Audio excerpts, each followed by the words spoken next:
खाना खाते हैं तो हमें भी ऊर्जा मिलती है ना, जिससे हम लोग के हाथ पैर चलते हैं या हम लोग कुछ काम करने के लिए हम लोग को भी कहीं ऊर्जा की जरूरत होती है। तो मेरा नाम राजा पात्रे और मैं परवरिश म्यूजियम स्कूल 15 सालों से आ रहा हूँ। तो जब मैं 4-5 साल का हुआ, जब मैं साथ में आना शुरू किया भाई के साथ में, तो पढ़ाता था और पढ़ाते पढ़ाते फिर पढ़ने भी लगा मैं, अब पढ़ाने भी लगा बच्चों को। तो अब पढ़ते पढ़ते मैं भी 22 साल का हो गया हूँ, तो मुझे भी अच्छा लगता है, बच्चों को पढ़ाता हूँ मैं। पहले जो चीज़ मैं पढ़ता था कुछ वॉलंटियर से पढ़ता था, कुछ दूसरे टीचर से पढ़ता था, और वही मैं बच्चों को पढ़ाता हूँ, तो बहुत अच्छा लगता है। अब मिष्टी ने देखो, ध्यान से देखो इधर, सिर्फ मिष्टी के पास कितने बच्चे हैं?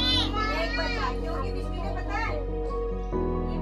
मेरा नाम चिंता गोयल और मैं पिछले 10-12 सालों से यहाँ म्यूजियम स्कूल में काम कर रही हूँ। यहाँ पे छोटे बच्चे आते हैं, छोटे से लगा के स्टार्ट होता है, तो वो बच्चे मेरे पास आते हैं कि उनको बैठना, बोलना, कैसे बैठना है, वहाँ से स्टार्ट करते सिखाना, फिर धीरे धीरे बोलना, फिर थोड़ा थोड़ा लिखना, फिर वो थोड़ी आगे की क्लास में बढ़ जाते हैं, फिर थोड़ा आगे उनको दूसरा पढ़ाया जाता है, ऐसे ऐसे करके आगे क्लास में बढ़ते जाते हैं। ये फैन का भी क्या किया, ये किससे चार्ज होके चल रहा है,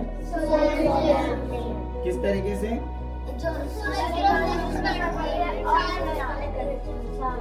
तो इससे डायरेक्ट नहीं चार्ज चालू होता है, पहले क्या होता है, सोलर प्लेट चार्ज होने के बाद एक बैटरी पूरी चार्ज की जाती है ना, क्योंकि अपन को पता होना चाहिए कि कितनी ऊर्जा की आवश्यकता है किसी पंखे को चालू होने के लिए या फिर लैंप को चालू होने के लिए। जैसे वहाँ भी लैंप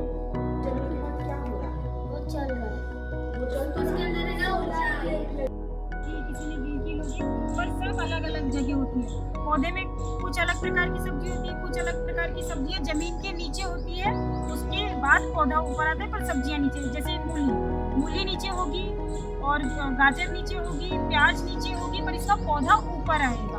बेल में कद्दू भी होता है, पालक, पहले दिमाग से सोचो फिर बताओ। कद्दू होता है, एक गिलकी होती है। Very good.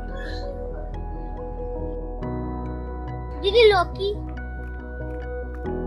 मेरा नाम जिया राव है और मैं 8th क्लास में हूँ। अब मैं है ना, मुझे ना 3 साल हो गए हैं और पता है मुझे यहाँ का कुछ पता नहीं था। ये लोग जाते थे ना, तो मुझे लगा कि मुझे भी जाना चाहिए। तो जब मैं पहली बार आई थी तब तो मुझे अच्छा नहीं लगा, फिर 1-2 दिन तक जब मैं आती रही तो यहाँ बहुत अच्छा लगने लग गया।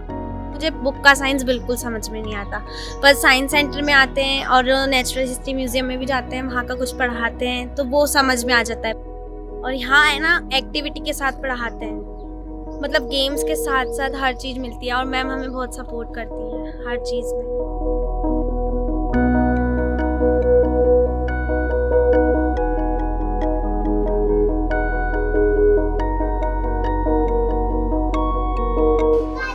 क्या दिख रहा है? कितनी बड़ी साइज की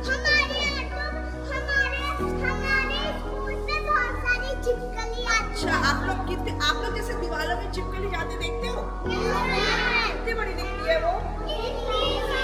इतनी सी होती है क्या? इसके शरीर में बहुत सारी इतनी बड़ी होती है।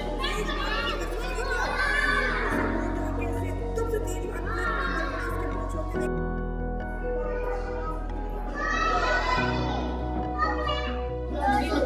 और इनकी जो पत्तियां होती है वो कैसी होती है? नुकीली होती है। इससे क्या फायदा है कि अगर वो नुकीली है तो जो बर्फ होता है उससे जम नहीं पाता है, क्योंकि वो नुकीला है ना, बर्फ जल्दी से पिघल जाता है। जितना आपको जरूरत होती है क्या करते हैं, रोक देते हैं, बाकी का पानी क्या होता है, बह जाता है।